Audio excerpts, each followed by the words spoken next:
sugar pushes.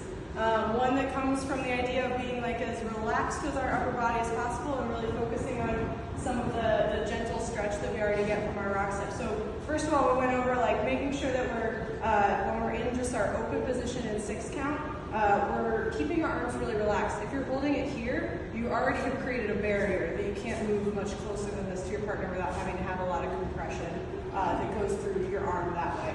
That is a valid way to do sugar pushes. It's just not how we're doing it in this class. So we worked on just having our 6 count be really, really relaxed here, and especially if you feel the need to do something with like the momentum that you're getting from your stretch here, making it a really extra bouncy, gushy triple step.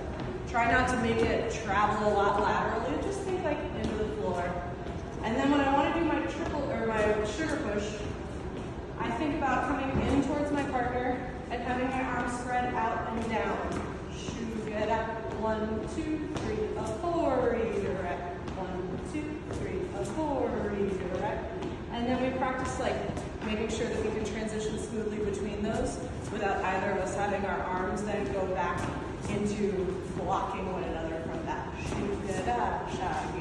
We talked about how when we reached this, we did some arm exercises with compression, where we're thinking about, first of all, followers, whoever's following, you want to protect your hand. So we're thinking about keeping integrity in our wrist, so not allowing it to like break up or down, but keeping this strong and aiming to have this top line of knuckles going into the meat of my leader's thumb.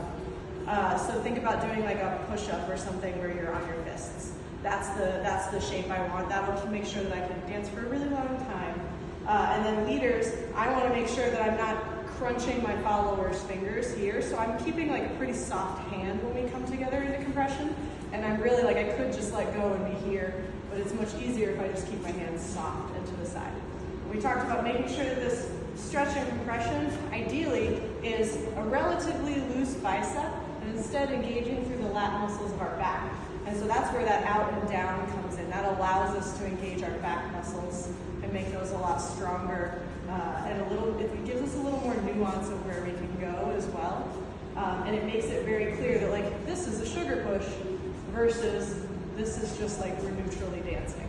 So playing around with those degrees of stretching, going back and forth. And then the last thing we did was we worked on adding some kickball changes in place of our rock steps. So we talked about how either partner can do it. You don't have to do it at the same time.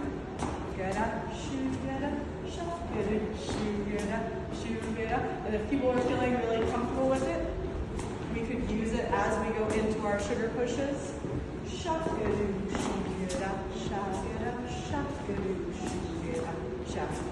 So we did our kickball changes going out and in. Yeah. Thank you so much.